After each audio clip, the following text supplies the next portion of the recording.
he would step across the line. Habitually, he's a habitual line stepper.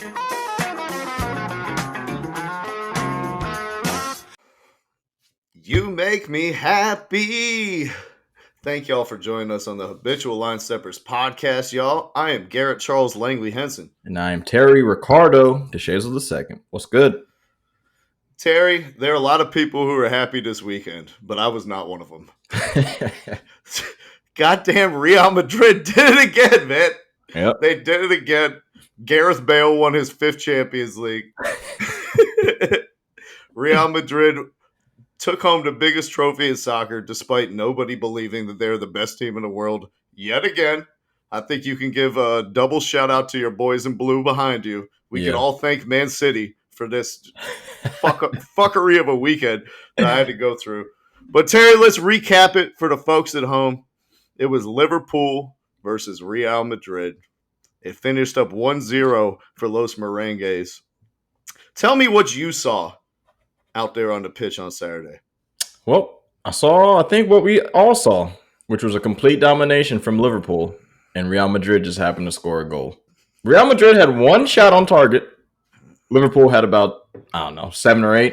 Off the top of my head, I don't remember exactly what the stat was, but it was kind of ridiculous that Madrid won this game. And I'm pretty sure everyone saw the goal that Madrid scored. Valverde did not look up to pass. He shanked a shot, and it went to Vinicius Jr. perfectly right to his foot, and he scored a goal. Nope, I don't want to hear it. He didn't. I don't want to hear it. He laced it. He didn't cross it. He booted it with his lace, and it went aground. No, that's not a pass. Valverde is not a wizard. I don't want to hear it from no one. La Liga once again stole another Champions League away. But that's 17 in the last 21 years, so I guess La Liga is not a farm system anymore these days. But anyways, so if you didn't watch the game straight up, it doesn't matter. It's going to be the same shit. If you watch just the highlights, all they show is Liverpool shots. The commentary was biased. Everyone was biased towards Liverpool. And you could feel it throughout the game. Liverpool was better. But at the end of the day, Madrid's defense prevailed, and your boy Courtois was the man of the match. Best player on the field, wasn't even close. This dude had some fantastic saves in this game and in the semifinal. I mean, honestly, dude, for Madrid, even though we like to say that they aren't the best team, which they didn't look like they were the best team, even though you won the games, they beat PSG, they beat Chelsea, they beat Man City, and they beat Liverpool to win the fucking Champions League final. They're the best team in the world, and I'm not trying to hear it any other way from anybody else. They deserved it. They beat 4 top-flight teams. I think that's 2 different conversations. Did they deserve it, and are they the best team in the world? They deserved it. They beat the top teams. Did they ever look like the best team for 50 minutes combined over the course of those 4 games? No. They were only the best team for 5 minutes in each of those 4 games and managed to win all of them. So credit to Real Madrid, Terry, and credit to Thibaut Courtois, who said, put some respect on my name, England. Yeah. He said after the game, he was like, it was important to me to show up for these English fans who thought I sucked when I was at Chelsea. I mean, just in case they weren't watching the Man City game where I had 1 billion saves. Yeah. I had to make sure I put some more on record here to put some respect on Thibaut Courtois' name. Possibly the best shot stopper in the world right now. For this year, definitely, man. He showed it. He definitely. But the story of this game for me goes way beyond Courtois, and it extends to 2 guys who I highlighted in our preview of the game. I said they were going to be key.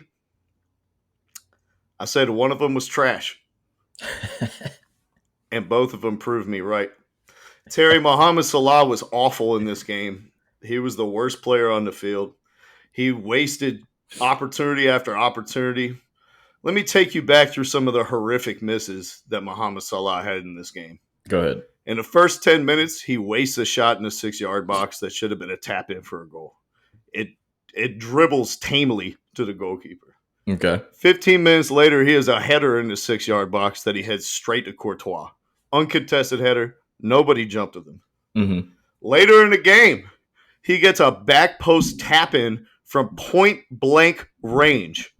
He is literally on the goal line and found a way to miss it, trying to hit it with the outside of his left foot as usual. And then finally, Terry, in the last 10 minutes of the game, he races past his marker. He leaves Alaba in the dust. He has a shot between the 6-yard box and the PK spot. Straight up garbage. Rebound doesn't even go to anybody. Not a serious attempt. All in all, he wasted their 5 best opportunities. None of them had to force Courtois into making a serious save, besides the curler that he had at the far post from the edge of the box. He was terrible in this game, and his selfishness and wastefulness cost Liverpool again and again. I'd like to hear your opinion on Mohamed Salah's destructive and wasteful performance. Is this what he'd been waiting 3 years to do since he got hurt against them last time? This is what he waited to do to show us this? Trash. Hold on. Even the dogs know it. They're like, take the trash out, Terry. It's that time. All right. So tell me about your boy, waste not, want not, Mohamed Salah. Here we go with you again in this fucking just complete harsh criticism of your boy Mo Salah. It's absolutely ridiculous, man. Why are you so critical on him? Did he not miss a tap in from? Wait a minute. You can't get closer than he got where he missed that tap in. Like, his foot is on the chalk. How can you explain missing that tap in, Terry? Take me through the mind of a dumbass. You talking about the outside of the foot? Yes. Where Courtois ran across the goal, spread his legs out, and blocked it. Because he hit it with the outside of his foot far post. Where he's standing at the far post. He tries to hit it with the outside of his foot to the other far post. That should be inside of foot, near post, easy finish all day. And he gets his whole body orientation wrong. And he tries to hit it with the wrong part of his foot. And then you see what happened. He could have just stood there, Terry, and not moved. And the ball would have hit him in the knee and went in the goal. Bro, you're being ridiculous, bro. Courtois saved every shot. I don't know what to tell you. The only one I'll give you is the header. Should he have headed that somewhere else besides right in Courtois' arms? Yeah. But look at you. You can't even... You have no issue with him missing from point-blank range, Terry. Less than a foot from the goal line. Did Courtois not save it? Did he put it in a place where the goalie could save it? You're an inch away from scoring, bro. You're literally a tied dick away from the greatest moment of your career. 3 inches away. And first of all, you should have been standing with your right shoulder on the goalpost. First of all, that's where you should have been. Second of all, he should have had his left foot hit it with the inside of the foot. Lock that ankle. That way, the ball goes in towards the goal, not out towards the other post where Courtois can make a foot save. There's no two ways about it, bro. He blew a finish from point-blank range in the biggest game of his life. I don't want to hear no excuses. That was terrible. He didn't blow anything. I could have put a traffic cone out there and it would have scored. You could have put a cadaver. Yeah, I could have put Chris Paul. I see what you did there. Yeah, I'm dead serious, man. And so let's put that in the past, Terry. Let's say in some weird world that he isn't expected to score from 1 inch away from the goal. Let's say that we didn't spend $300 million over the course of the last 5 years to this guy so that he can miss tap-ins like his name's Raheem Sterling. Let's say that never happened. Explain the dribbler in the first 5 minutes when he's in the 6-yard box. Did Courtois save that one? Dribbler. Did Courtois save that one too? Yeah, but it was moving at the speed of smell. Hey, man, he mishit it. Cool. Shit happens. Yeah, like he did 4 other times with their 4 best chances. I'm sick of people caping up for this dude because he could dribble. I'm not. He cost them the game. I don't think the man could not finish in a whorehouse in Morocco. God. All right, bro. He played well. Courtois saved the chance. That was a for sure goal. At least 2. The one where he runs all the way across the goal line and saves it. You got to give Courtois credit for that. I'm not. So you just said those chances should. You just said those chances should have been for sure goals. You said it, not me. Courtois saved it. There's a difference between someone blowing it and the goalie saving the chance. The goalie. That's why they call them saves. Someone saves life. He had one save.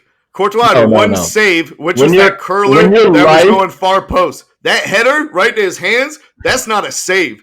That dribbler that's moving towards him slower than an abortion in Alabama is not a save, Terry. Bro, how about this? There's a difference between a save and a stop. Courtois saved at least 3 of the 4 chances. I'll give you 5. Salah fucked up the dribbler in the beginning and the header. Should have went somewhere else. Besides that, those 3 saves, Courtois saved those. Dude played on his fucking best day. Like, this is the best I've seen him play. The City game, he was also pretty well. He was good. And in the Chelsea and PSG games, he played in a couple good games. But, I mean, in this final, he gave the best performance he could possibly give. We know he's a good keeper. We just feel like we give other keepers like a better name for themselves because they have better feet. But now, in this point in his career, he's better with the ball at his feet as well. Dude's the best goalie in the world right now. No one's above him. Terry, that was a perfect transition. So we could talk about the second guy I tried to highlight. A world-class defender with the ball at his feet and one of the worst when he's asked to defend, Trent Alexander-Arnold.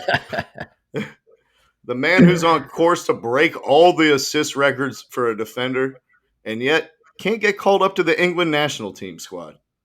Well, we saw why on display in this final, Terry. Horrible defender. For all his great attacking input, for all his good contributions high up in the pitch, for all his good crosses, my man straight up fell asleep, was in no man's land, guarding nobody, 15 yards away from Vinicius. The ball's on the other side of the pitch. I don't know what he's looking at. Like, are you going to try to block a shot that's 40 yards away from you? Valverde plays the grass cutter in. I 100% it was intentional. You see that type of ball played on, especially Valverde. He loves that grass cutter. And it's just an easy tap in at the back post. Word to Mo Salah. Okay. Hey, look. Trent Alexander-Arnold, did he cost Liverpool their season? Not just the Champions League. Did he cost Liverpool their entire calendar year? He definitely cost them a trophy. We can agree to disagree on whether it was a pass or a shot, but the one thing we can both agree on is that he fell asleep. But like you said in the analysis before, bro is known to ball watch. My man just likes looking at the fucking ball. And he just got caught sleeping. That's what he does.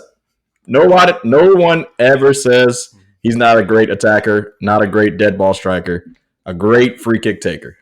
He's excellent at those things. But he's a piss poor defender. One of the worst defenders, probably, I would say, like, in the world. The dude is really bad at defense. And I feel like if we pulled up some numbers to say, like, how many times he's been beaten and shit like that, maybe it doesn't look as bad as it looks. You know, like, the numbers might not speak how bad it looks sometimes, but when crosses come in, I've seen him get pounced on, get jumped over. I've seen him just fall asleep numerous times for years. Hey, he's a horrible defender. I'm about to do it. I'm about to ether this man. Oh, no. All right. Hold on. Before you kill him.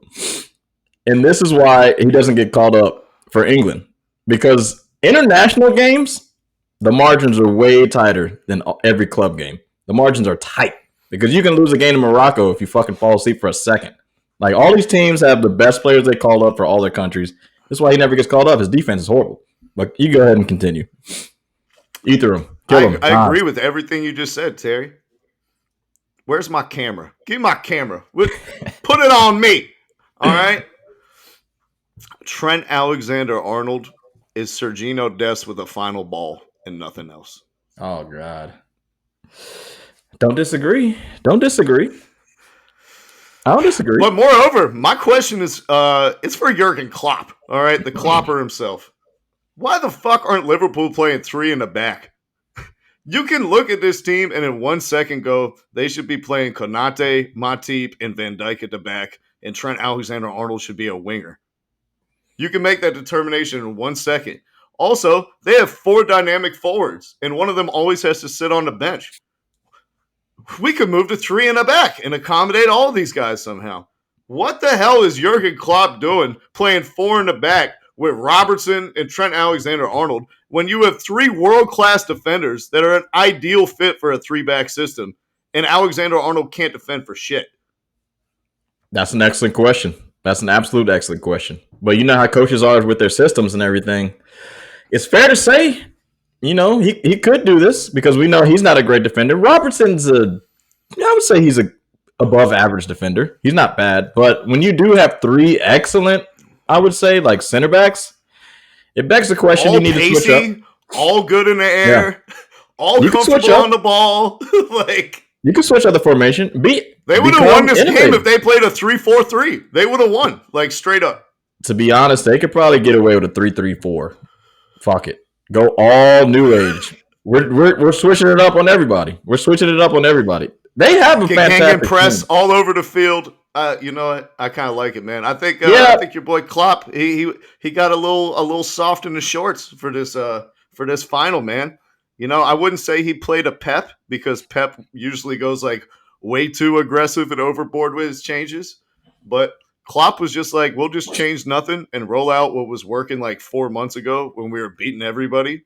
And it's like, dude, this team didn't beat any of the top four in England. Not once all season. And you think you're just going to roll out? Yeah. You think you're just going to roll out the Gala 11 versus Real Madrid and dominate? They did the Luka Doncic, bro. They just put Trent Alexander-Arnold in pick and rolls all game. They're like, get up, get these crosses forward, get up, get to the touchline. All right, Luka Modric's like, okay, here we go. We got a 3-on-3. It's just Trent back there. Here's our chance. And that's all they needed was one. Look, the only thing I'll say is this. I think in a way you are right, but also in a way, me and you can both sit here and say Liverpool dominated the fucking game. They did. So, I mean, I can't say both of us thought they would. Like, I think I picked Madrid to win. No, I picked Madrid to lose just because I hate them. But I think a part of me knew all along that they were going to win. And, like, I think I knew coming in this game, Madrid were not going to, like, have the lion's share of possession. They're not going to have the majority of chances. But that didn't stop them against PSG or Chelsea or Manchester City. No, that's true, man. But, like, the difference between, like, those games – man, let me not compare, like, Madrid. The difference between, like, what you were talking about was, like, Klopp and Pep was, like, Pep overthinks it as far as, like, lineups. And, like, it doesn't show up in the game because they don't get as many chances as they usually do in a normal setting. Like, Liverpool got the normal chances they usually get, and Courtois just happened to, like, save all of them. Like, your boy Pep last year just completely changed everything. Klopp didn't do that. He went with a squad. I think he did the right substitutions for his team. They just didn't get it done. Like you said, Mo Salah could have scored at least 3 goals. Yeah. Missed 5 chances. You know what, though? Let me give Mo Salah a bit of credit, though, Terry. For even though I called him trash and said he was the worst player on the field for Liverpool, there was a player playing on the other side of the pitch who was worse than trash, Terry. He was compost. And his name was Luis Diaz. Luis Diaz got shut down by Carvajal. Over and over and over again. He tried to dribble Carvajal and got the rock taken from him. Yeah. He had a speed advantage. You would think that would be a duel that he would win. Not at all. Straight up dominated. Luis Diaz got substituted in like the 60th minute for Jota. Yeah. He was worse than invisible during his time out there. I wonder if that's one that Klopp would want back as well. Ah, man, I don't know. It's so tough. Like those decisions, but this is what makes you a manager, bro. It is what makes you like top flight. Like he just went with the guy that's been producing for him for 4 months. This Luis Diaz dude has been great. Kind of came out of nowhere for me. I'm sure he probably was like great for the team before, and I just didn't hear about him because there's just so many. It's just so many teams. But like, dude was really good. FIFA 2 years ago. Hey, you're one leg above everybody, baby. FIFA mine. But anyways, like this dude, he comes out of Porto, plays great for him all season. Like we said, Champions League finals are always tight, man. Buttholes are tight, bro. He just didn't play well. I'm not gonna blame Klopp for that, man, because dude has been producing for him. Yep. It's not like we kept saying, Pep didn't play fucking Rodri and Fernandinho last year in the final when they played in every single game for them all season. It's not what he did. Yep. The player just didn't produce. The margins were tight, Terry, but they could have been a little looser. There was a VAR goal that was not given for offsides on Benzema. Questionable. there's no doubt that he's in an offsides position when he received the ball, as there was only one defender behind him. But they adjudged that they did not intentionally play a back pass, and that it was a deflection off Liverpool going back there. Yeah. Terry, I saw Konate slide it in very deliberately, trying to clear that ball there. Didn't look accidental when you go to ground to get the ball to me. I thought they should have been 1-0 right there for Real Madrid. And to be honest, this game should have finished 2-0. Yeah, I think this was, FIFA and Champions League kind of giving their bias, bro. Because if it was all the way around, I don't know if they're calling it. But all we could do is call what we saw. And what they saw was they thought it was, not deliberate. But I fucking disagree. That shit was fucking onside, and that's a damn goal, bro. Like, if that was Salah, they would have been like, goal. I don't care. If Liverpool did the same shit, they would have said that's a goal, clear. Liverpool up 1-0. I don't care. Like, there's such a big bias between England and La Liga. Even though La Liga's been dominating fucking the Champions League for a long time. Even though it's 2 teams, or 3. And Liverpool especially. Like, the British media has just been sucking Liverpool's dick all season long. Yeah. Or they're like their darling Cinderella. Like, they can't win. They won the Champions League like 3 years ago, right? Yeah. Well, apparently they also couldn't buy tickets through the proper venues and had to jump over the walls of the stadium to get in there. Look, bro. But I get why we like the English thing. More people in the world speak English. So that's literally the only reason why the league is so popular. Hold on, wait a minute. Do they? I would think more people in the world speak Spanish with all the countries that speak Spanish. It's just like England, Canada, Australia, and America. You got to think about like all of America, Canada, Australia, Britain, a lot of countries in Africa. Like they all speak English. South Africa, they speak English. Like they're teaching English in China. Like a lot of people speak English. Scotland, Ireland, that's England. Like Swedish people fucking speak English too.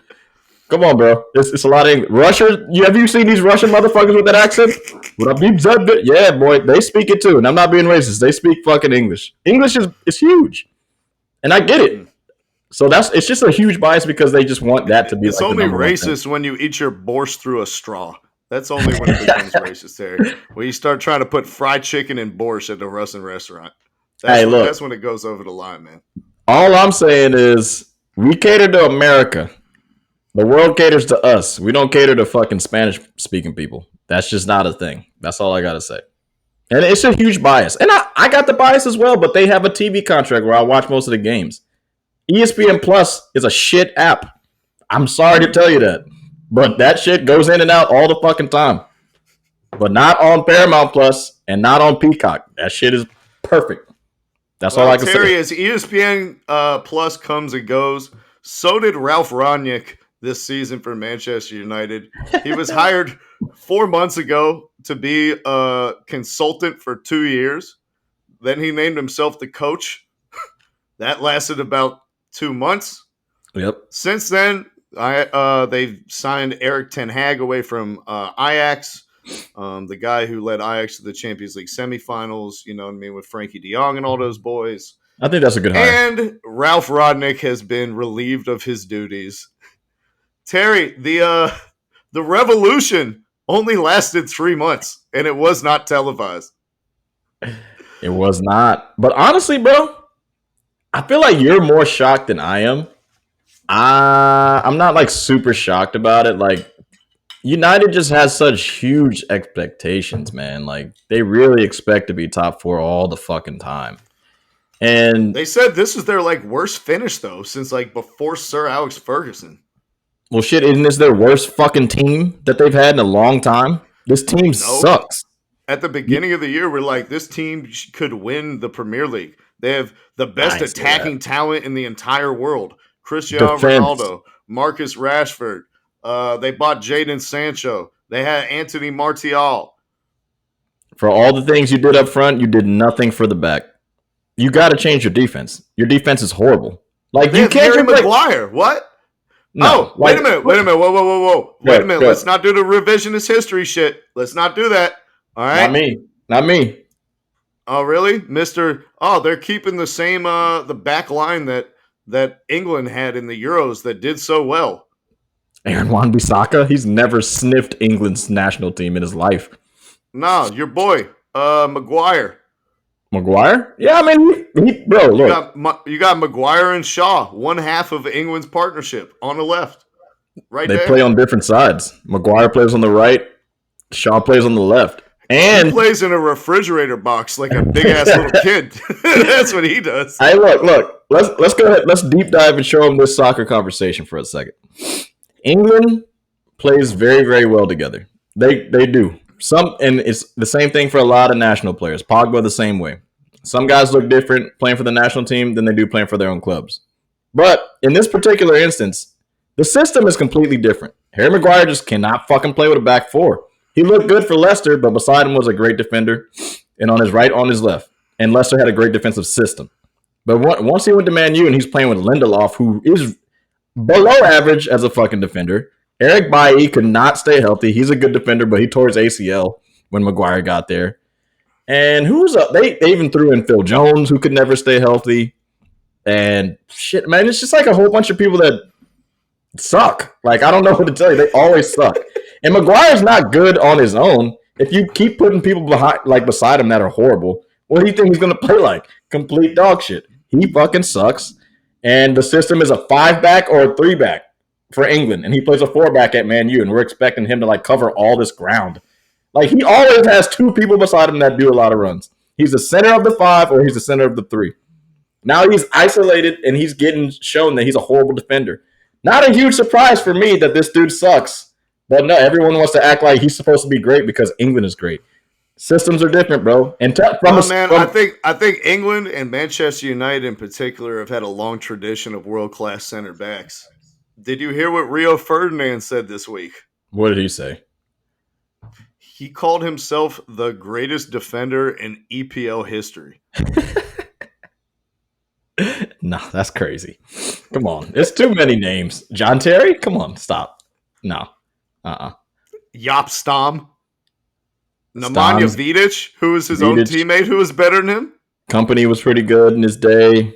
I mean, come on, Rio Ferdinand. Come on, dog. Don't do this. Don't do this.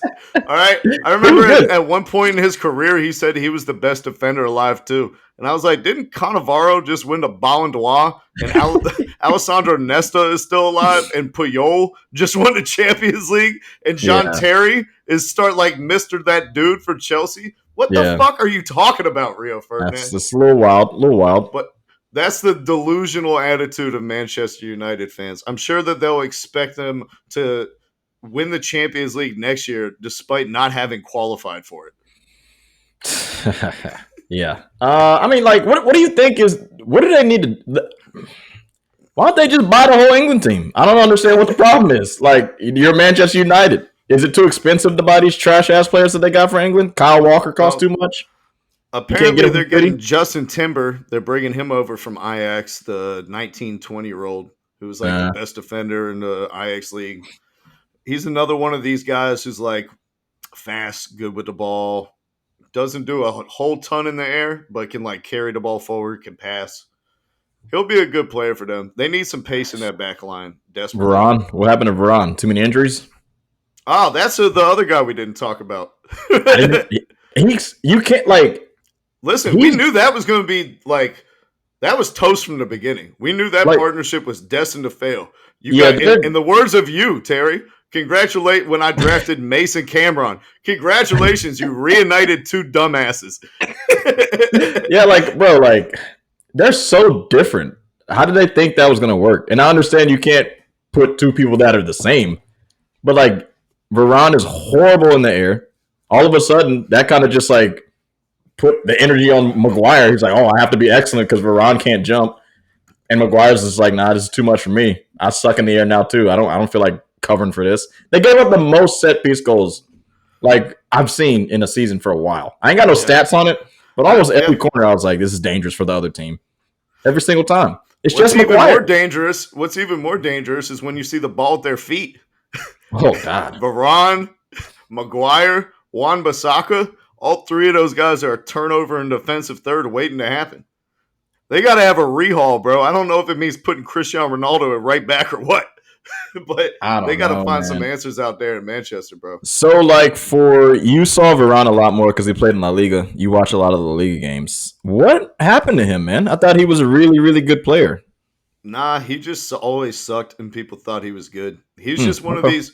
He reminded me a lot of Martin Cáceres, who played for Juventus. Yeah, I remember him. Played for Barcelona a little bit.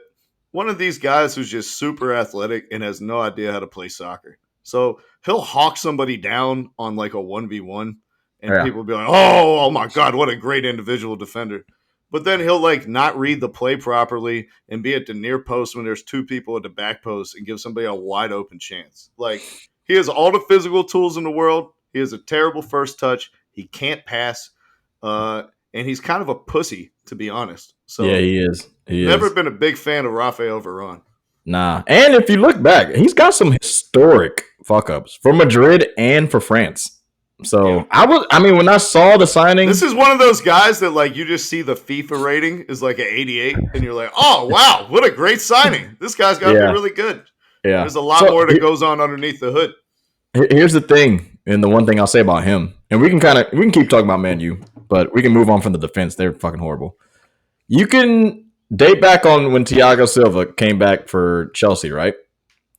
That was, what, a year ago? He was also better than Rio Ferdinand. Yeah. Yeah, but he came to Chelsea, what, was that last year? Year and a half ago? Something like that? Yep. From I think PSG? last year was his first year. Yep.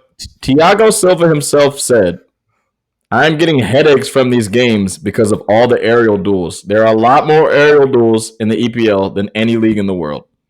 Then you bring fucking Varane to Man United, and you've seen this dude get bitched in the air numerous times in La Liga. And in national team games as well. Right. And he's perfect. 5'5" Paraguayans. Yeah, come on. What are y'all doing? This guy will be perfect in the EPL. Let's put him right beside Harry Maguire. Maguire will win all the duels. We don't even have to worry about it. That is not going to work, bro. And clearly it didn't. So let's move on from the back line. We know their shit. They need to sign defenders. If they sign more attackers, they're going to come even way less than what they were before. Fucking middle of the table, bro. They're in trouble. Yeah, they're in trouble, man. They got to get defense fast. But the Boston Celtics have found their defense, Terry. It's been the best in the NBA all season. That's been their calling card, and that's what they rode to get to these NBA Finals. Before we give our preview on the NBA Finals, Terry, we got to do a quick recap on Game 7. It was a great game. It was a great series between the Miami Heat and the Boston Celtics. We almost saw the most historic collapse I've ever seen on a basketball court, including the game in which Josh Smith and Corey Brewer hit like 10 threes while James Harden was sitting on the bench with a towel on his head. Terry, the Boston Celtics were up 98-85 with 3 minutes left in the game. Yep. They were up 7 with 90 seconds left. And yet somehow, with 12 seconds left, Jimmy Butler has a chance to win the game on a wide open 3-point shot.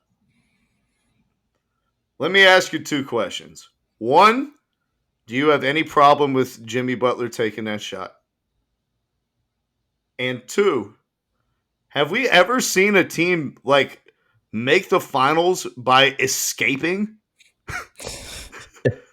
Have we ever seen worse momentum going into an NBA Finals?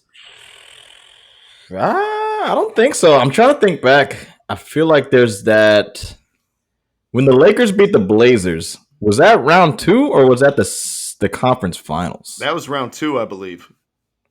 When Shaq and Kobe were playing and they almost lost to them? I believe so. The Jailblazers? Yeah. That was round 2? Okay. That was round 2. All right. Yeah. Off the top of my head, no. That comes to mind because they escaped that fucking. Oh man, That was about to be hell for them that summer. But I don't. Off the top of my head, no. I can't think of anybody that just skated. What a sneakily. meltdown, man! Yeah. Marcus Smart and Jalen Brown looked like they were in league with what was his name? Tim Donnelly, Mark Connolly. Who was the ref that was thrown on? Tim Donahue, Tim Donahue, or whatever his name is. Yeah. They looked like they were in league with Tim Donahue to throw the game. They're like, oh God, we only have 3 minutes left to cough this up. Let's take 11 3-pointers early in the shot clock for no reason. Yeah. And let me say one thing about the NBA this year, man. They got greedy. They got really greedy. Like, I know a lot of the games are every other day, but almost every single game being every other day, like, you're really trying to kill these players. Not bro. almost.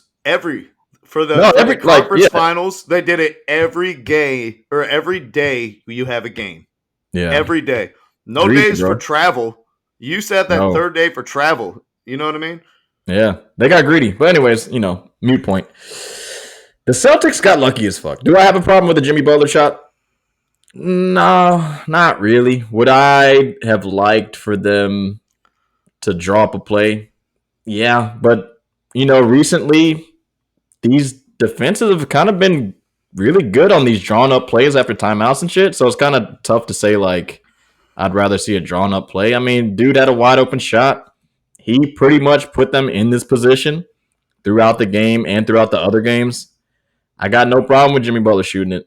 And just because of the player that he is, he's not going to get, like, super harsh criticism. Like, he's on the cusp of superstardom almost every year. He's a great player. If it was somebody else, we would have been like, what the fuck is he doing taking that shot? But Jimmy Butler taking it from Miami, he is Miami. So I got no problem with it. If he drained it, we ain't saying shit. Well, it's like, who else is going to shoot? Exactly. Like, would I have liked to see maybe Tyler Hero or Duncan Robinson shoot a drawn-up three? But that drawn-up shit ain't been working recently. So, but both of them were wearing street clothes on the bench. Yeah, so, I mean, it is what it is. For me, it's like, would I have loved him to try to, go downhill at Al Horford, maybe do the rondo at the rim, the 3 pup fakes up and under, try to get the foul? Yeah. Probably. But I can't fault the dude for taking an open 3 to win the game with 11 seconds left. Played every second of the game. Knew if it was going to overtime, they're going to lose that anyway. Yeah. They're out of gas.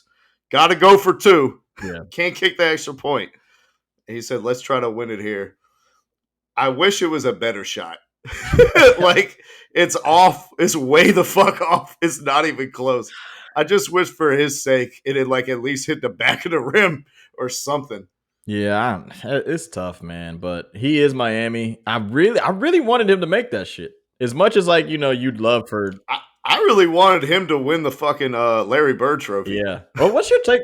I thought that he should have won the MVP. Yo, even though he didn't. What's win. Your take on the? I know I really sometimes I want losers to win the shit if they're clearly fucking way better than the winner. Whatever.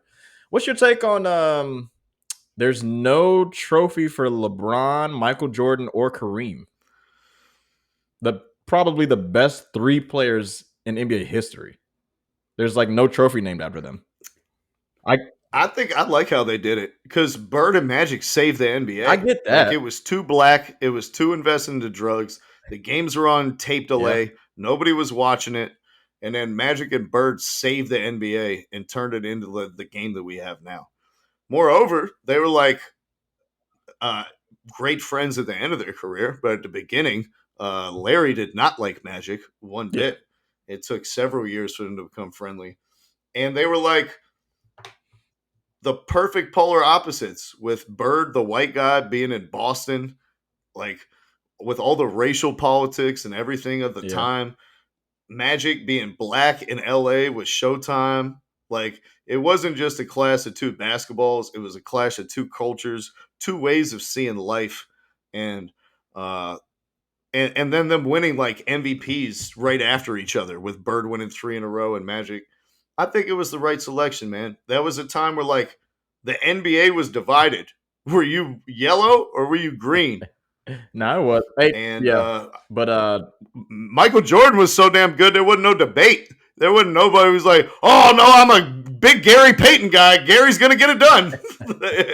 Nobody could touch him in the 90s. The 80s he had a problem with those guys, but I mean, I won't expand on my revisionist history. I've been doing some history. Like I said, we're doing the Oh yeah, I see that you've been chalking up on your We're doing bullshit to make your LeBron James GOAT argument. fucking Jordan slander. But anyways, like it's just weird because Yeah, by the time I'm done with you, you're gonna be doing GOAT yoga, trying to limber out. nah, it's just funny because like I'm the Eastern Conference, Western Conference final like trophy. I'm fine with those two guys, but I'm gonna need for one of these three dudes to get a fucking trophy named after him. One of them. Shit's kind of weird. Nope, Larry O'Brien. Nope. Also, Kareem doesn't belong in that conversation. Wow. But you're not ready for All right. that.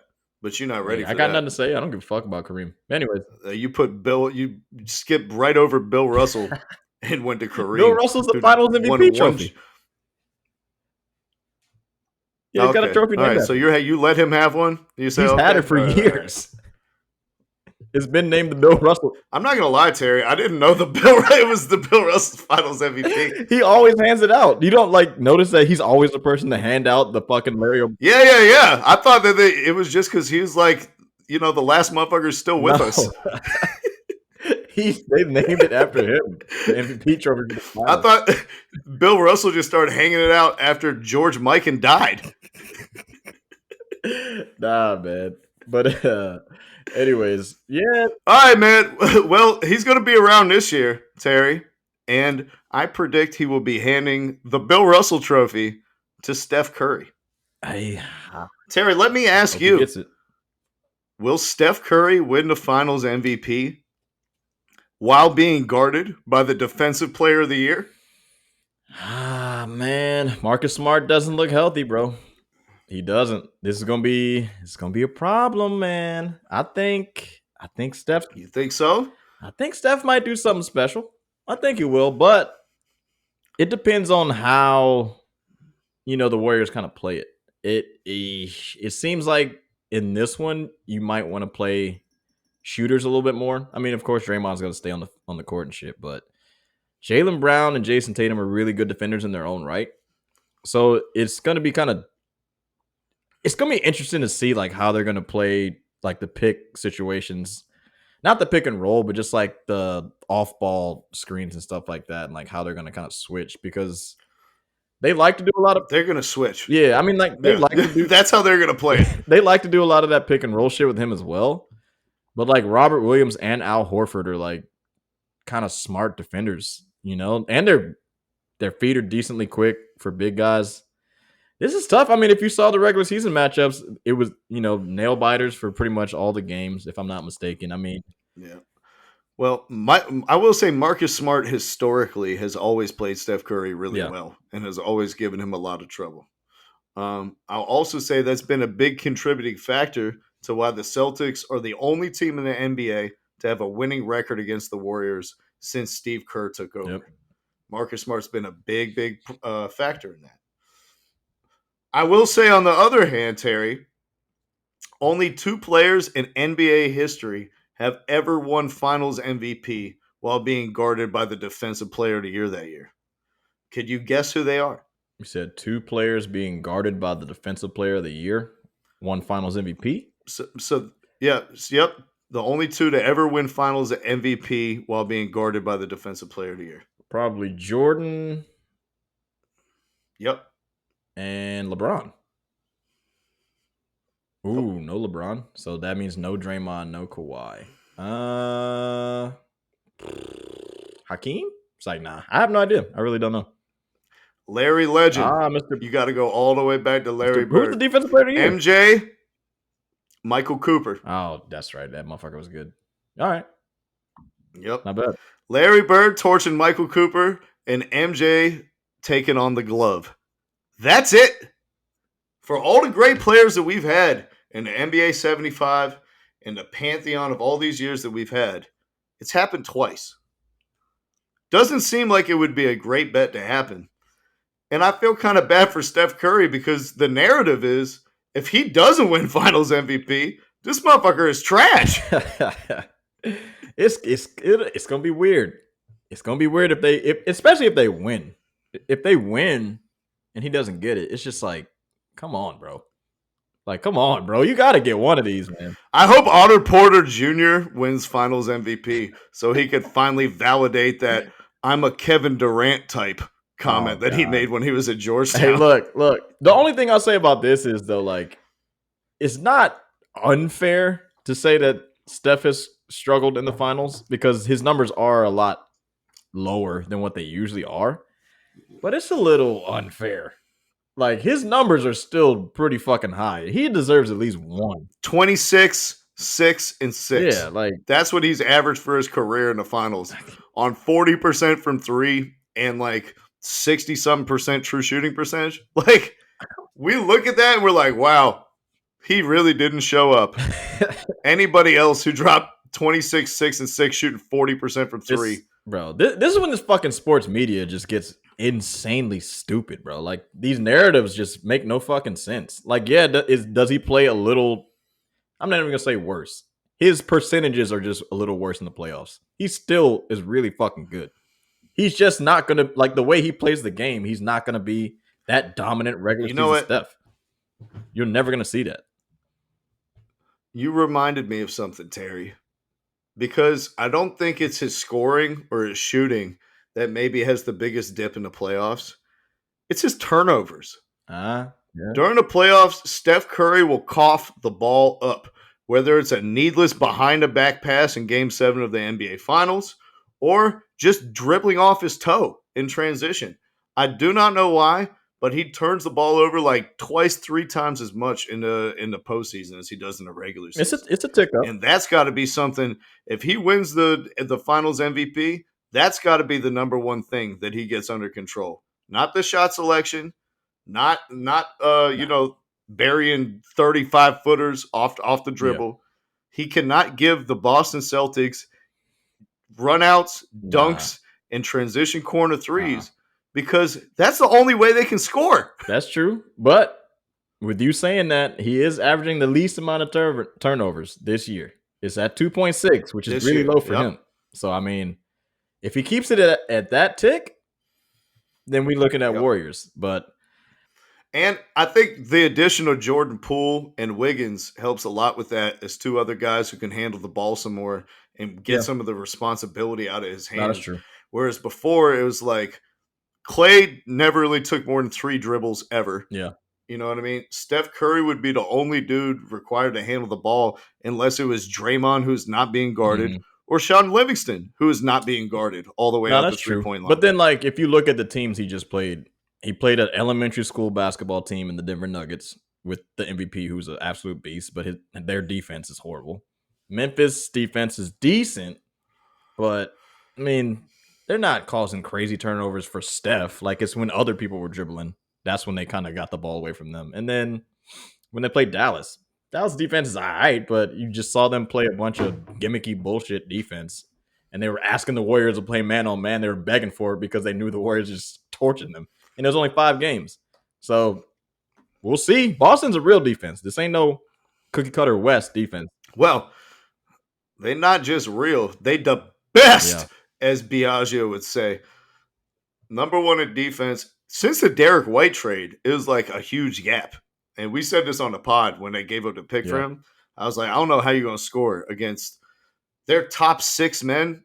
Robert Williams, Al Horford, top 7. Grant Williams, Tatum, Brown, Marcus Smart, Derek White. Good luck scoring on those 8 group of guys. They got length, man. Like, that is tough to go up against. Pritchard is the only one. And Terry at defense. Yeah. And even Daniel Tice is decent at defense. We'll probably see him a little bit more in this series because like the Warriors are going to go smaller and they need people who can dribble on the Celtics to be like the Celtics big man, it's fucking Daniel Tice was the defensive MVP in another league over in Europe. Horford is a great defender and Robert Williams is a great defender. I would play small too. All 3 of those dudes are decent defenders. I'm not fucking around with this going big with loony shit.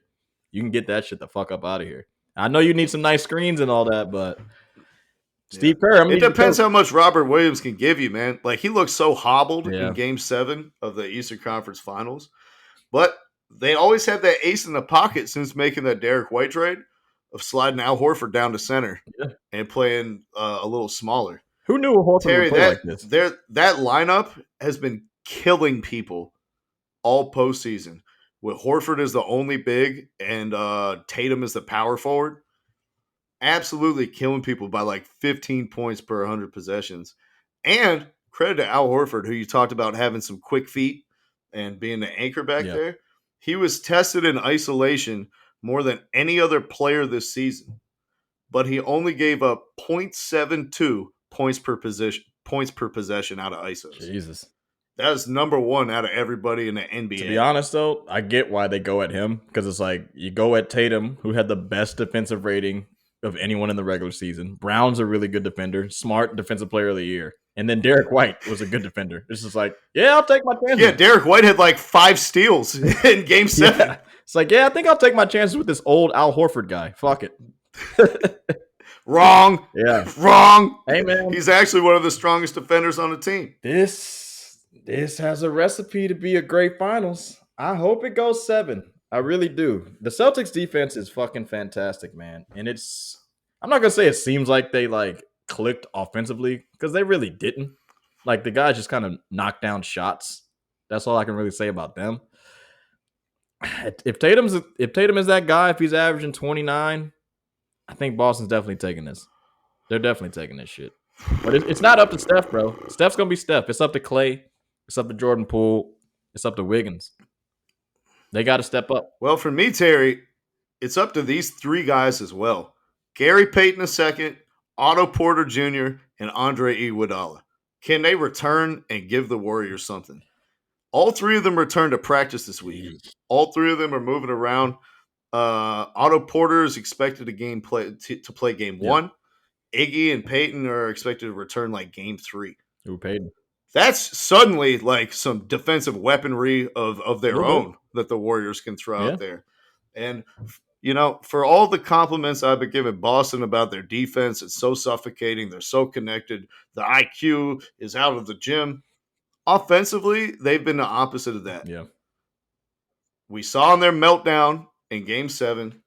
Let me just reprise what the Celtics have done this offseason, Terry. They knocked off a Brooklyn Nets team that had like played 10 games together all season with all their players, who didn't have a coach, in the words of Kyrie Irving. Or a GM. Then they took 7 games to knock off the Milwaukee Bucks, who are without their second best player, with a hurt Drew Holiday, and a guy, their best pick and roll player. So now Giannis has to change positions and become a ball handler. Still takes them 7 games to knock them out. Then they played a Miami Heat.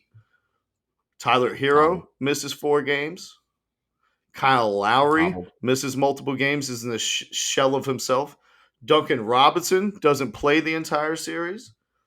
PJ Tucker gets hurt for 2 games. Jimmy Butler played, but was so clearly like hobbled, limited, gimping around. Like, what did he score? 4 points in 2 of those games? One of the games he played horrible, but yeah. So considering all that against a team that's literally down to healthy Max Strus and Bam Adebayo, and it comes down to Jimmy Butler missing a wide open 3 for you to get to the NBA Finals. Yeah.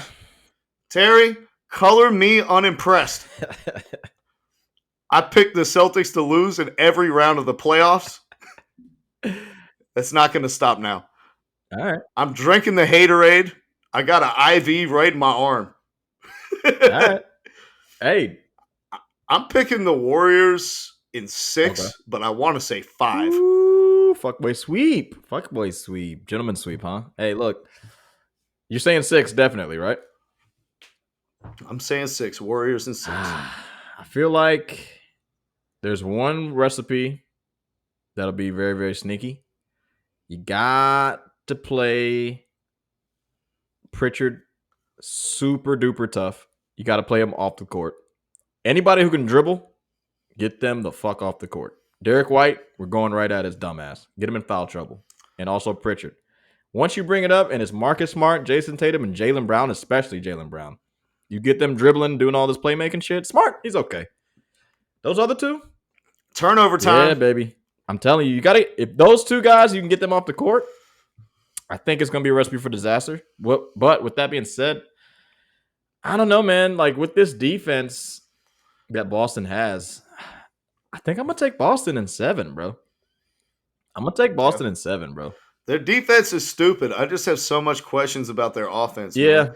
And it's just like the issue of not having a proper point guard continues to rear its head over and over and over again. Yeah. And it's especially harmful in clutch situations. Now, Terry, since trading for Derek White, Boston has blown out nearly everybody. Yeah. But even since that trade, their clutch numbers have been very poor in the bottom third of the league. And their fourth quarter numbers, their close game numbers all year have been terrible, like 25th in the NBA. They do not have a good crunch time offense. They don't take good shots. It all turns into a bunch of step back threes and fadeaways from the elbows. ISO ball. And they don't have somebody to just get everyone to settle down. Like, if they just had even hobbled ass Kyle Lowry that was with the Miami Heat, they would have won the game 7 by 20 points. Yeah. Just to have somebody tell Marcus Smart and Jalen Tatum to chill the fuck out during the last 3 minutes. Mm-hmm. And so when they're blowing teams out, it looks really good. But I don't think there's going to be a lot of blowouts in this finals. And in those close games, am I going to bet on a team that executes with like ridiculous efficiency that's been to the finals 6 times? Or am I going to go with the group that could barely get through 3 hobbled teams and falls apart over and over and over again in the last No, I definitely get what you're saying. I'm going with the Warriors. I definitely get what you're saying. And the only argument I have for it is like what we were kind of saying. If Iguodala or Porter or Peyton, if they're not looking like themselves, they're not as good at defense as Jimmy Butler and PJ Tucker hobbled even at that, and Bam Adebayo and like those type of guys that were perimeter and post like deep, really good defenders. That's not the same shit for the Warriors. Wiggins and Draymond, great, but Draymond can't really guard Jason Tatum and Jalen Brown. He's not really like a great perimeter defender.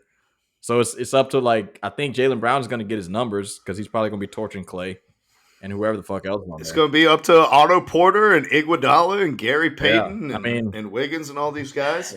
That's a tough one, man. One of those two is going to get the scoring going off. Jalen Brown did a fantastic job during the Heat series, and he did a decent job scoring in the Bucks series. As much as we like to, clown his dribbling and shit, he can still put the fucking ball in the basket. And he finally didn't look like fucking Shaq from the free throw line in the game 7. He finally went 7 for 8. Like, dude was struggling for some reason. I don't know why, but if he's a legit 22 I just think there's a lot of talk coming from the Celtics. They're like, we got over the hump. We finally got over the hump. We did it. I think it's legit, though.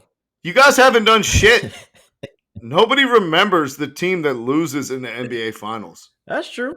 And if you guys don't win, I don't know what you're celebrating with getting over the hump and doing all this stuff.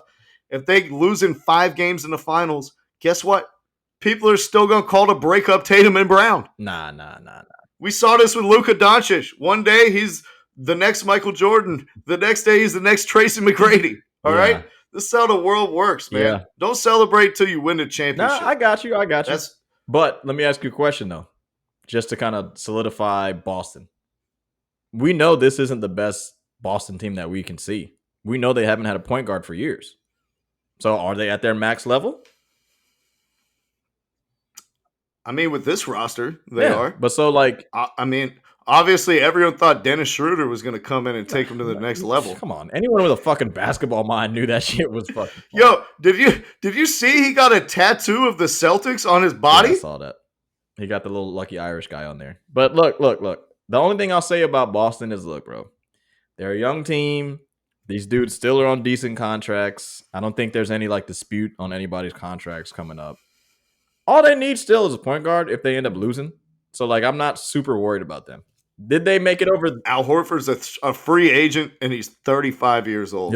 Robert Williams be the same. Is going to be a free agent next summer. He'll be the same. Robert coming back. Derek White is going to be a free agent next summer. Coming back. Where else have they been fucking good? Al Horford took a whole rest in OKC for a whole year.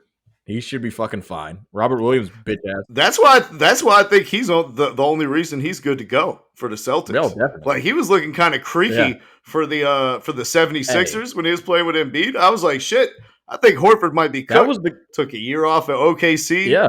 Taking placenta baths out there, you know what I mean? Getting the knees right. Now he's out here giving up 0.72 points per possession in isolation. That was the greatest Boston trade of all time. They're like, hey, Horford, we're going to put you on ice over there in OKC. You know, we talked to Presti. We said, don't play him.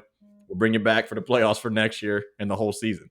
Shit was ridiculous. But like I said, bro, like shouts to Al Horford for becoming, now he's no longer the player with most playoff appearances never to make a finals. Yeah, clap it up for him. He's fantastic career. Do you know who's number 2 and 3 now? Or who's 1 and 2 now? Joe Johnson. Number 3? Jeff Teague? Or number 2 now, I guess. No. Kyle Korver? You're close. You're close. Not Korver. Josh Smith? Paul Millsap. Ooh. Josh Smith is 4. Right. It's just a list of Atlanta Hawks. The whole list of like the NBA's biggest losers is just Atlanta Hawks. That's true. That's unfortunate. But look. Only thing I'll say is what I was saying was there's levels, bro. Boston is doing it in the longest route of all time. But like I said, when you go to the conference finals and lose, you got experience from that. When Tatum was a rookie and Brown was young. Now you're at the conference finals and you win. You're at the fucking finals and you lose, you'll get some more, experience from that. If they lose, they'll be back. Yeah. But this is a perfect chance to show, like, it's levels. You can't just be a team that all of a sudden goes to the fucking finals. Like I said, plenty of fucking episodes. That shit does not happen. I knew Luka Doncic and them were about to get their shit swept off. That ain't happening. As good as he is, it's a process, bro. It's never just like cookie. But it seems like these are the last 2 teams that went through the process. Yeah. Like the Celtics, this is year 5. You know what I mean? They've been to the conference finals 4 times before they finally had. Any other team in the NBA would have broken that group up and said, this doesn't work. But they did it like the old school teams did, where they took their lumps, they got better as a group, they improved their toughness, they improved their hunger, and then they came together as a collective. The Warriors were the last team before them that we saw do this, who drafted their own players, kept them together, took the lumps. We believe Warriors get knocked out by the Clippers. When they had Blake and all those guys, getting Mark Jackson fired, and then you know what I mean, taking the step. I don't know, like there's no one in the league who does that anymore. It's like you have 2 seasons in a row where you don't win a championship. We got to blow it all up. Yeah. Nobody takes their time and gets progressively better and builds that trust. And takes their lumps. It's only these 2. I think Miami's a part of it as well. So I'd say probably like 3 of the 4 teams that were in the conference finals. But Miami's acquired so many people in free agency. They did this year, Jimmy Butler was a free agent. Lowry's a free agent. The only dude that they fucking drafted was Hero and Adebayo. Oh, you're just saying as far as just drafts? Then you're definitely right. It's probably just these 2 guys. It's just these 2. So I don't know, man. This is gonna be a good one. I hope it's really fucking good, and I think it is. Give me your X factor for this series. Who's gonna be your eyes on it? Who's gonna swing the series? Jalen Brown. If Jalen Brown gets me 22 to 25, I think Boston's getting it. And less than 4 turnovers? Yeah. Well, they're like you said, their offense is just so fucking bad. But if he can get you 22 with like only 3 turnovers a game, I'll take it. I think Boston's winning. Okay. I'm going right on the other side. The man who will most likely be guarding him, Andrew Wiggins. Yeah. Terry, you never would believe this. I certainly did not until I double-checked it. Andrew Wiggins is leading the entire playoff postseason in offensive rebounding. Wow. That makes sense, though. He has 42 offensive rebounds. That makes sense. That makes sense, though, for how the team plays. That makes sense. I get it. Because they did a lot of small ball shit.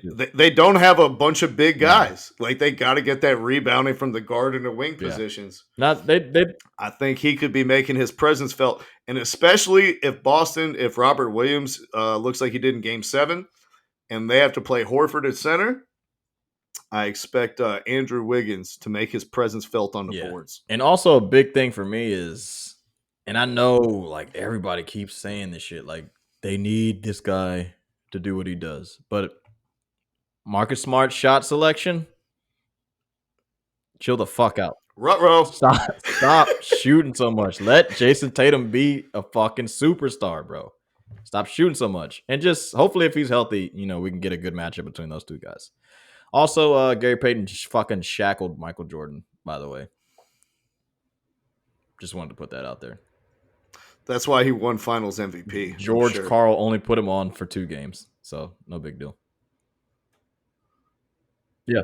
Oh, Gary what? Payton, We need a deeper dive, my Gary guy. Payton only guarded him for 2 games. Game 5 and Game 6. Oh, that's right. I remember. Yeah. But MJ, I remember from the last dance, he was like, bro, I was like fucking resting. He was like, I was chilling. No, that was a lie. Games 1 through 4, Jordan was cooking. Yeah.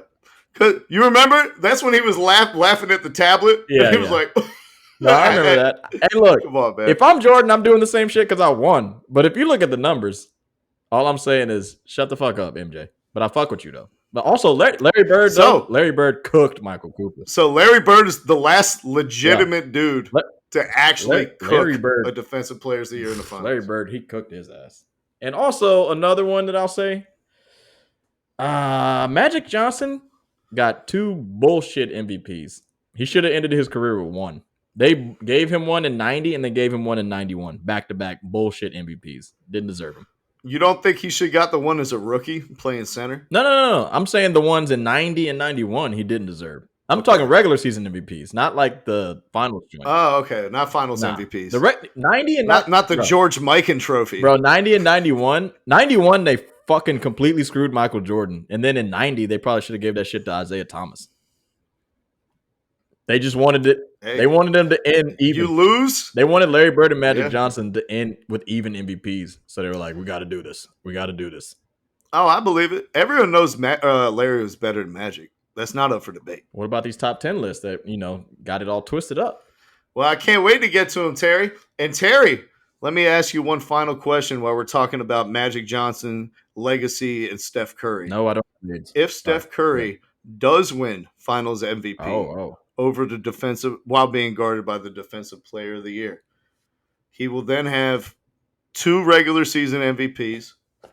He'll have 5 championships. He'll have a Finals MVP. Will he be the greatest point guard of all time and leapfrog Magic Johnson? The greatest point guard of all time? Fuck no. Would that not make him the greatest point guard of all time? That's not happening. Come on, bro. Let me ask you then a different question. Would it make him the most impactful point guard of all time? I think Steph Curry is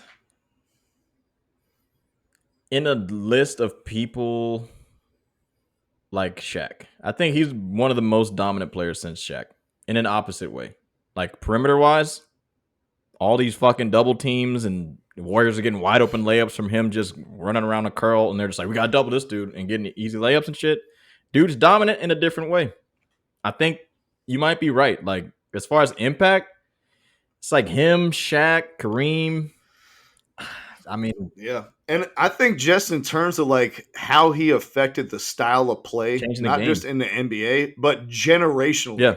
Like Chris Paul is the last of how we remember point guards. Steph Curry has become the new archetype for point guards going forward. Yep. And if you look at all the best guards in the leagues, none of them play like Chris Paul anymore. No. All of them are some type of facsimiles of Steph Curry. They're getting 20 a game. All of them. Everyone's getting 20 a game. 20 and 7. That's the new point guard. It's no longer. He changed the requirements for the position. Yeah, because all of the greats before were like J. Kidd, Steve Nash, CP3. Dudes getting high assists, low points. It's completely opposite of that now, man. It's completely opposite. Also, I got to give a little shout out to Tony Parker. So if that happens, we've seen the game change. We'll see him win a Finals MVP if that does happen.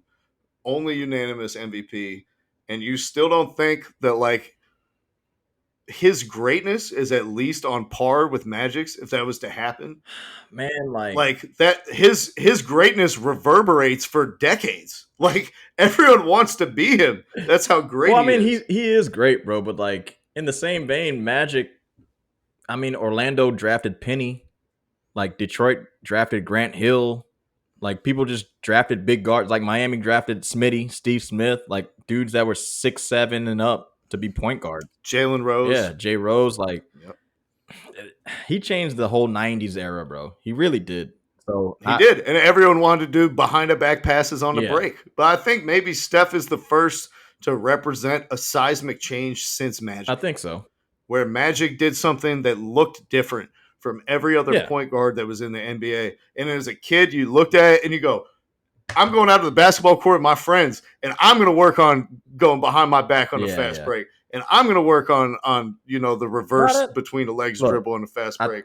And it's the same thing with Steph Curry. It's like, I'm going to work on my 40-footers. Yeah. You know what I mean? I can be that type of player. I think Steph is great. He's actually fantastic. He's a transcendent fucking player. But I don't think he can catch Magic, man. Two things can be true. He can be the second best point guard of all time, but it's tough for those point guards to crack top 10s because he can't. Well, I hope he wins it, Terry, so we can have a two-part discussion this summer. Not just LeBron and Michael Jordan, but also Steph Curry and Magic. And I'll leave you with this one last little nugget, just to be an asshole. One of the most underrated parts of Steph Curry's legacy is his ability to make other people feel wanted and part of the team. His leadership by being in his authentic self. One of the best leaders of all time. He softened the blow for David Lee to his ego, where he got demoted from a starter to the bench, a move that allowed them to win the championship. He sacrificed, when Andre Iguodala won the Finals MVP, gave him all the credit, everything like that, put his teammates up on a pedestal. And furthermore, the only reason that a guy like Andre Iguodala could even win Finals MVP is because Steph Curry was attracting 6 eyeballs every single possession so that he could cut backdoor to the rim. Then Kevin Durant joins the team. He does whatever's necessary to accommodate Kevin. Like, the dude is a consummate winner. Yeah. And does whatever it takes to win. Yeah. And will accept, like, he's not your classic Bill Russell type of leader. He's a leader in a different way. But he's probably been – he's the best leader I've seen in my lifetime in the NBA. I think he's better than Kobe. I think he's better than LeBron.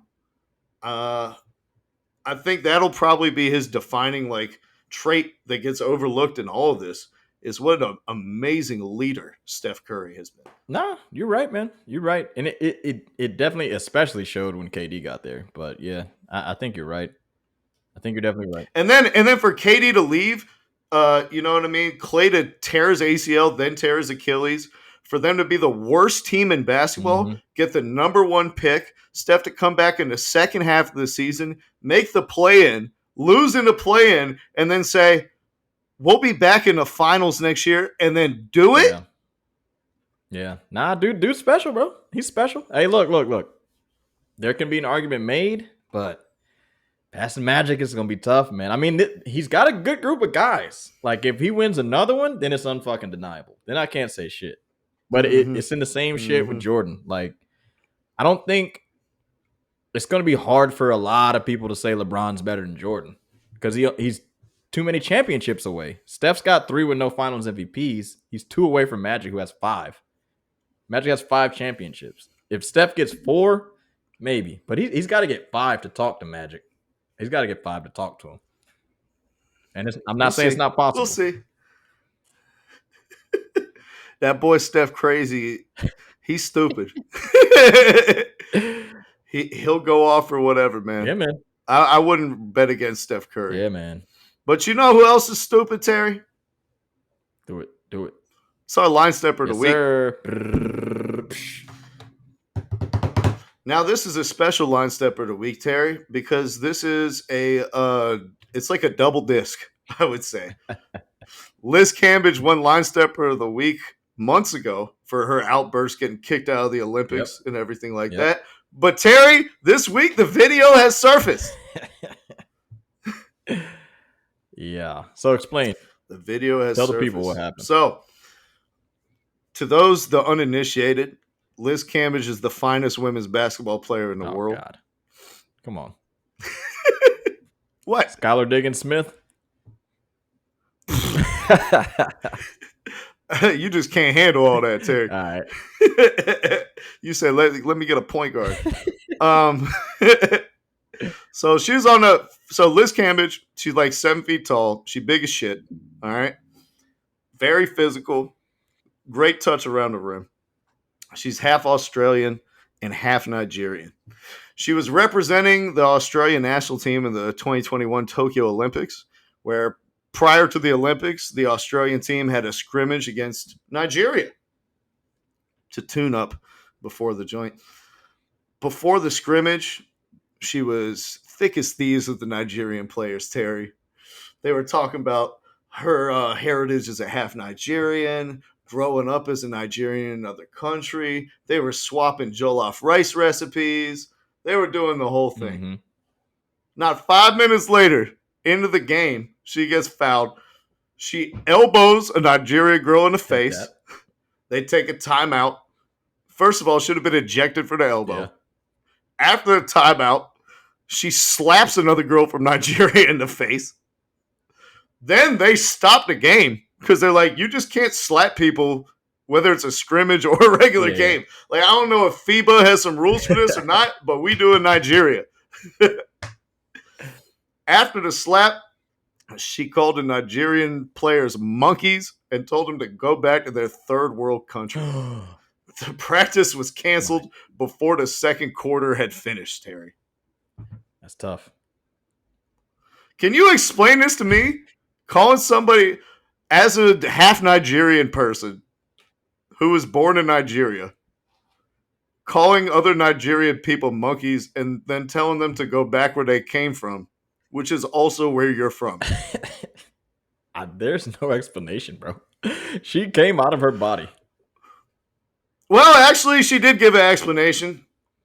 She said, finally, it feels so good to play in Los Angeles, where I feel protected on a level that the Opals and the Australian national team never did for me. That was the problem all along, Terry. She wasn't being protected by the women's national team. Okay, cool. Whatever you want to say, Liz. She just went a little crazy, you know. It's a hell of a story. I wish I could have got some audio on that.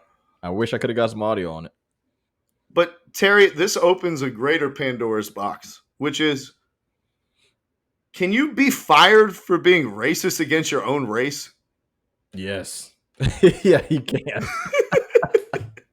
You definitely can, bro. That's definitely a thing you can do. But I mean, like if I had a lemonade stand and I had a sign out front that was like, no whites. But this lemonade is good for everybody else. Like, I could get shut down for that? Yeah, we're shutting you down. We're shutting down your lemonade stand on your own land. You're getting shut the fuck down. You going to try to make the argument that it's not? Hey, I'd love to hear it. I just think, like, that's what I thought. You ain't got one. I don't know. Apply this to white people instead of Nigerians, and you'll win a fucking Oscar. So, as soon as you're critical of white people as a white person and decry all the white people, if I was like, go back to your Beverly Hills mansions and your high credit scores, no one would be like, oh my God. But she was like, go back to your third world country and your dirty water and your flies on your children's eyeballs. I don't know, bro. I have no idea, man. Like, I think it's just a denigration because Nigeria sucks. I think if this is like a half Swedish player and the shoe were on the other foot, nobody would be saying shit. Yeah, if she was just talking shit about Sweden. Nah, of course not. I don't know, bro. It's strange. I don't even know what to say about this shit. So can she even play for New Zealand anymore? Is that done? That's done, right? No, they're like, nah. Yeah, I don't know, shorty. Yo, she lost her fucking mind. She had a bad week, bad month. I don't know what happened to shorty, but Liz was definitely out of her body, man. I don't know why She wasn't being protected. Yeah, nah. She wasn't being protected. Nah, we're not doing that. She's got a temper, bro. She needs to go to fucking anger management. She's insane. You're absolutely insane. She lost it. She reminds me of that guy that was in that Chinese basketball league. Remember him? Big Baby Davis? No, was that Ivan Johnson? The dude who just railed off on that ref? Yeah. Like he spit on him me too. Shades of that. Yeah, it gave me shades of that. So I don't know, bro. Hey, listen, don't you ever besmirch the name of Hawks great Ivan Johnson. Ivan the Great. All right? Ivan the Great. Ivan the All right. Terrible. Who once said, they're like, what's it like guarding LeBron? And he was like, who? Listen, man, I've been playing in China. I don't be watching no NBA on TV, nothing like that. I just tie my shoes out there and go out and guard. No. This is way worse than anything I've ever heard. I'm not saying like it's the monkeys thing. Yeah, I mean, she definitely doesn't deserve to play for New Zealand again. But it's just weird that like she'd just be like, yeah, I'm from Nigeria, guys. Like, let's trade off these recipes. Like, yeah. And then get on the court and be like, get away from me, you monkey. And slaps them and elbows them. She elbowed a girl in the neck, bro. And cut the girl. She's not even like skinny. How did you cut her with your elbow? Like, I don't understand what she was going through. Sound like chimpanzee behavior to me. And canceled. But nah, yeah. Right? Oh, man, you should have said that. Just move your lips to make it seem like you said that, and I'll dub the audio. Don't worry, yeah, we'll do post-production. Yeah, man, I don't know. But yeah, man, I just, I've never seen somebody be like racist against their own kind before. Like, not only did Nigeria say go fuck yourself, her own national team said go fuck yourself too. Like, everywhere that she was from in the world was like, no, you got to go. I'm sorry. We don't claim you. Like, anywhere she traveled to for a day, for an hour, she drove through Ohio just to go to the airport. They're like, no, sorry, can't play for the Ohio women's basketball team. Yeah. She's blackballed or whiteballed, as we actually, you know what? She's actually blackballed because she did this to herself against black folks. She did. She definitely did. I mean, honestly, bro, like there are some instances where I've seen some black people be racist towards other black people, but I'm pro-black and I won't even call them out. I'm gonna keep it to myself. Yeah. What if this was Jack Harlow talking to the Gonzaga team? Bro, honestly, if it was white people doing it to white people, I don't think anyone would give a fuck. Like you said, this wouldn't even be news. We're not gonna care. Like, it's strange as fuck because like they didn't do anything to her. Like, everyone is in the whole like overall assumption that all white people suck because of like the history of our fucking history, which isn't like the world's history, but like of course there's other white races of other countries that have done horrible shit. But everyone's just like, yeah, we're all in consensus. White people suck. So I feel like it's just free. If Jack Harlow did it, I think people would think he's even cooler than what he is. So exactly. So why isn't Liz Cambage cooler? Why? Because it's cool to hate on white people, but it's not cool to hate on Nigeria. It was never cool to hate on Nigerians. I'm just mad that Nigeria took the high road. Like, you want to see Thriller in Manila, motherfucker? You want to see Malice in the Palace? Nah. We don't even have to worry about you pulling out weave. This is all natural, bitch. Look, we're throwing these and we moving forward. After all that shit happened, and I know this is lowball, I'm sure she got some emails from Nigerian princes asking if they wanted to share her bank account. All right? No big deal. It's like, nah, I don't know, man. It's weird shit. She deserves not to play for New Zealand ever again. Like, you fucked up. Listen, man, there's an open invitation, Liz, for you to come on the pod. Hell yeah, fuck it. Come on. And on my chest. As long as the girl's okay with that. Yeah, right. Yeah, shit. Right?